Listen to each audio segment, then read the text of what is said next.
اعوذ باللہ من الشیطان الرجیم بسم اللہ الرحمن الرحیم۔ السلام علیکم ورحمۃ اللہ وبرکاتہ۔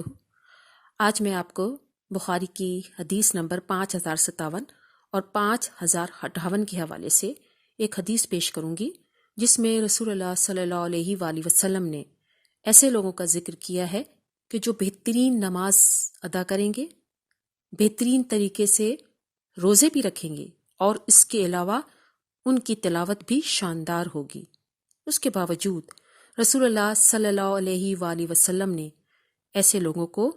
قتل کرنے کا حکم دیا۔ اب دیکھنا ہے کہ یہ کون لوگ ہیں جو نماز بھی بہترین ادا کر رہے ہیں، روزے بھی رکھ رہے ہیں اور قرآن بھی پڑھ رہے ہیں، لیکن قرآن ان کے حلق سے ہرگز نہیں اتر رہا۔ یاد رکھیے، یہ فتنوں کا دور ہے اور ان فتنوں سے آگاہی بہت ضروری ہے، اور اسی طرح ان فتنوں سے دور رہنا بھی ہماری بہت بڑی ذمہ داری ہے۔ بخاری کی حدیث نمبر 5058 میں ارشاد ہوتا ہے کہ حضرت ابو سعید خدری رضی اللہ تعالیٰ عنہ نے بیان کیا کہ میں نے رسول اللہ صلی اللہ علیہ وآلہ وسلم سے سنا،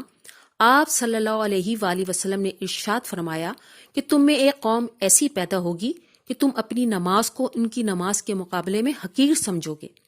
ان کے روزے کے مقابلے میں تمہیں اپنے روزے، اور ان کے عمل کے مقابلے میں تمہیں اپنا عمل حقیر نظر آئے گا، اور وہ قرآن مجید کی تلاوت بھی کریں گے، لیکن قرآن مجید ان کے حلق سے نیچے نہیں اترے گا۔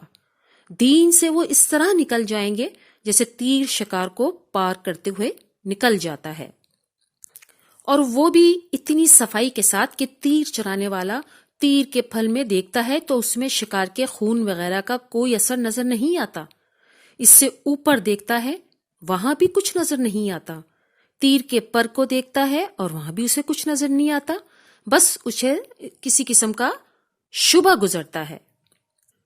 ایسے لوگوں کے لیے رسول اللہ صلی اللہ علیہ وآلہ وسلم نے قتل کا حکم کیوں دیا؟ اس کے لیے بخاری کی حدیث نمبر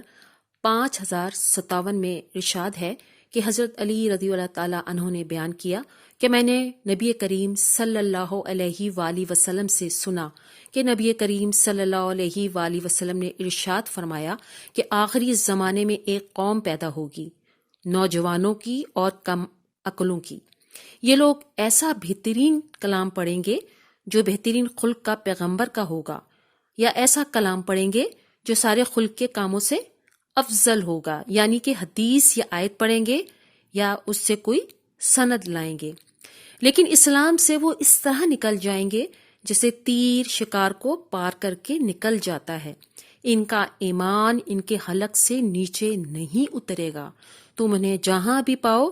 قتل کر دو، کیونکہ ان کا قتل قیامت میں اس شخص کے لیے باعث اجر ہوگا